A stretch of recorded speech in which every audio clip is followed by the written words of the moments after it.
आज की इस वीडियो में हम क्लास 9th के एक्सरसाइज 12.1 का जो क्वेश्चन नंबर 4 है उसे सॉल्व करेंगे। तो सवाल यह है कि find the area of a triangle two sides of which are 18 centimetre and 10 centimetre and the perimeter is 42 centimetre. तो सवाल यह है कि एक ट्राइंगल है जिसका की जो दो साइड्स है वो है 18 सेंटीमीटर और 10 सेंटीमीटर और उस ट्राइंगल का जो पेरीमीटर है वो है 42 सेंटीमीटर। तो हमें उसी ट्राइंगल का जो एरिया होगा वो पता करना है।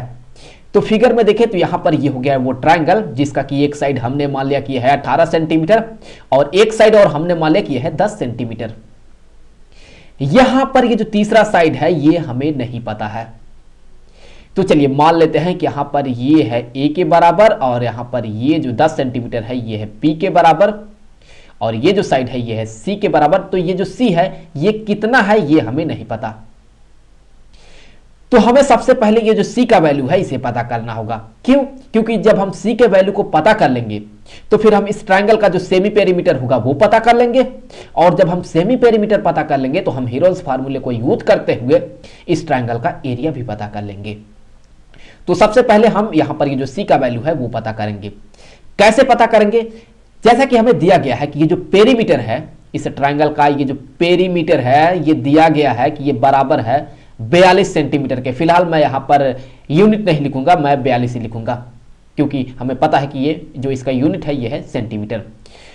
तो अब एक ट्राइंगल का जो पेरीमीटर होता है ये बराबर होता है उन तीनों ही साइड्स का जो योग है वो तो a प्लस बी प्लस सी ये बराबर होगा यहां पर 42 के।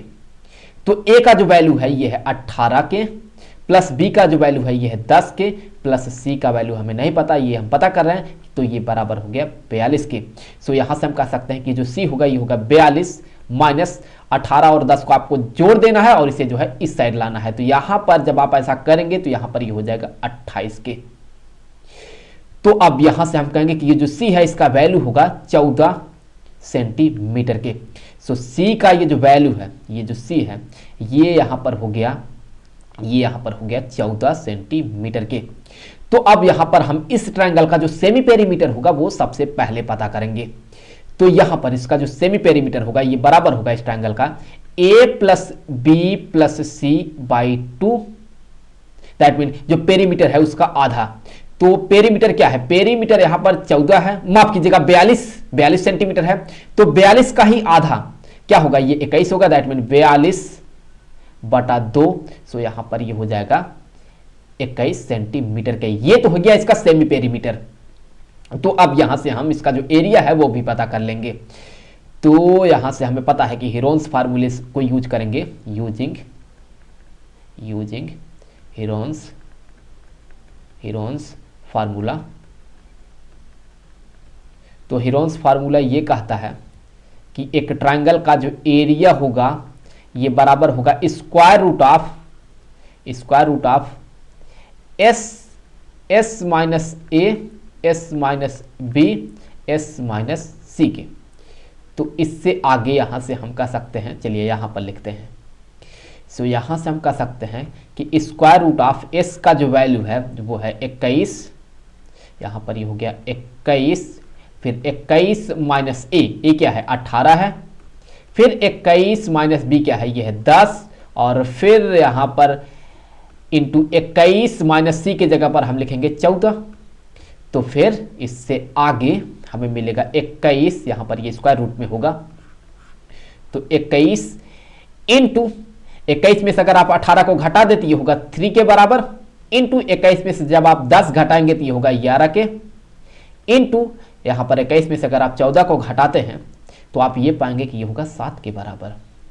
तो यहां पर हमें इसका स्क्वायर रूट करना होगा। तो फिर 21 को हम लिखेंगे यहां पर 3 इंटू 7। चलिए 7 को पहले लिख देते हैं, 3 को बाद में लिखते हैं। 7 इंटू 3 और यहां पर ये होगा 3 इंटू 11 इंटू 7 के। तो अब यहां से ये क्लियर है कि ये जो 3 है और ये जो 3 है 3 इंटू 3 ये एक पेयर बना तो ये स्क्वायर रूट से बाहर जाएगा। 7 इंटू 7 ये भी एक पेयर बनेगा तो ये भी स्क्वायर रूट से बाहर जाएगा। तो इस स्क्वायर रूट से बाहर जो आएगा वो होगा 3 इंटू 7। दैट मीन ये होगा 21 की और स्क्वायर रूट में रह जाएगा ये 11। तो यहाँ से हमें मिलेगा जो इसका एरिया होगा ये होगा 21 square root of 11 centimetre square के। तो यहाँ पर ये हो गया इस ट्रायंगल का एरिया। अब अगले वीडियो में हम क्वेश्चन नंबर 5 को सॉल्व करेंगे, तो मिलेंगे आपसे अगले वीडियो में।